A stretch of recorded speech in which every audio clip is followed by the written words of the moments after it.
Jean-François Cirelli, bonjour. Bonjour. Je suis ravie de vous accueillir et très heureuse que vous ayez accepté de rejoindre la saga des dirigeants engagés. Alors vous avez un magnifique parcours, vous avez été conseiller économique de Jacques Chirac, vous êtes un ancien dirigeant de Gaz de France et GDF Suez, Oui. et vous êtes actuellement directeur général de BlackRock pour la France, la Belgique et le Luxembourg. Alors on va parler de BlackRock, parce que beaucoup de personnes confondent BlackRock, Blackstone. Est-ce que vous pouvez... Alors Blackstone, ce n'est pas moi, c'est un fonds d'investissement. Donc vous leur prêtez de l'argent, ils investissent en achetant des entreprises et ils vous rendent l'argent au bout de 5 ans, 10 ans. Nous, c'est très différent. On a des personnes qui nous confient leur argent, mais cet argent, ils peuvent le reprendre demain ou après-demain. Et donc on est obligé, parce que nos clients peuvent le reprendre le lendemain, d'investir dans des produits très liquides, donc essentiellement des actions par exemple du CAC 40, qui sont beaucoup plus liquides. Et là, on prend 5, pas énorme, 5-6% d'une entreprise. Donc nous sommes dans toutes les grandes entreprises du monde, parce que c'est là qu'on a la liquidité pour rendre l'argent à nos clients. Et c'est une entreprise qui a été fondée il y a 30 ans, donc c'est une entreprise jeune, dont les fondateurs sont toujours les dirigeants de l'entreprise. Ils ont commencé à 40 personnes, nous sommes 15 000 aujourd'hui. Je crois que c'est un très très beau succès. C'est une magnifique success story. Est-ce que les femmes ont contribué à ce succès? Dans les fondateurs de BlackRock, ils sont 8, il y avait 2 femmes, dont une femme très connue qui s'appelle Barbara Novick aux États-Unis. Et mon patron européen est une femme, le patron de l'Asie est une femme, le patron de la stratégie est une femme.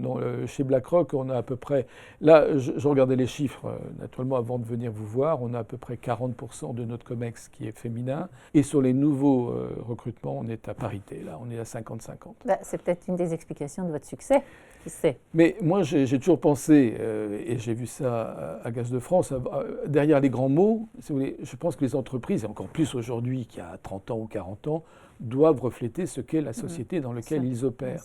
Et une société, il y a au moins la moitié des femmes dans la société. Donc si vous ne reproduisez pas un peu chez vous ce qu'est la société, vous ne pouvez pas être performant dans la durée. Alors chez BlackRock, on est naturellement, la place des femmes est très importante, mais on va au-delà. Ce qui est important aujourd'hui, c'est ce qu'on appelle l'inclusion. Et donc c'est les personnes d'orientation sexuelle différente, le handicap. Donc il y a de très très gros programmes pour essayer de développer tout ce qui est l'inclusion et avoir une société d'inclusion. Et il est clair que si nous voulons continuer à recruter les talents, il faut que les gens aient envie de venir chez vous. Aujourd'hui, il y a quand même beaucoup de concurrence entre entreprises et il faut donc qu'ils y retrouvent ce qu'ils y cherchent. Et l'inclusion, la parité, la mixité, tout ça, ce sont des valeurs.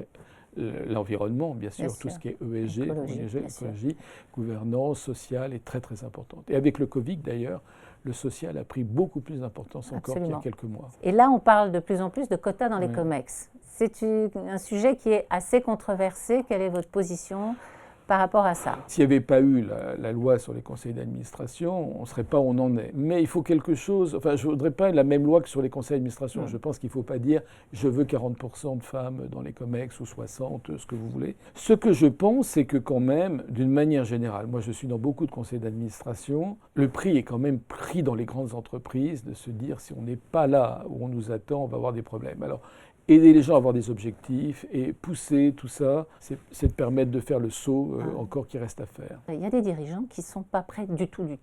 Qu'est-ce que vous pourriez leur dire, vous qui avez travaillé avec des femmes, quels conseils vous pourriez leur donner? Non, mais je pense que ce n'est pas qu'ils sont contre, c'est qu'ils doivent se dire je n'ai pas les opérationnels qu'il faut, tu es bien gentil de me dire ça, mais je regarde mon troupeau et il n'y a pas les gens qu'il faut pour aller là, donc qu'est-ce que tu vas me demander? Je vais réduire la qualité de mon COMEX, etc. Je pense qu'il faut d'abord les aider à grandir dans l'entreprise et que tous les programmes de mentoring, chez BlackRock on a des programmes pour dire comment demander. How to ask pour les femmes, comment se conduire en réunion. En termes de posture. En termes de posture, etc. Donc il faut les pousser parce que nous avons besoin de femmes de qualité comme d'hommes de qualité. Bien sûr, et d'ailleurs, c'est d'avoir les deux, bien sûr. Mais espérons que la démocratie française arrivera à surmonter cela aussi. Et espérons qu'il y aura d'autres dirigeants comme vous aussi engagés qui nous font le plaisir aujourd'hui de venir répondre à mes questions. Merci. C'est un plaisir partagé. Merci. Merci.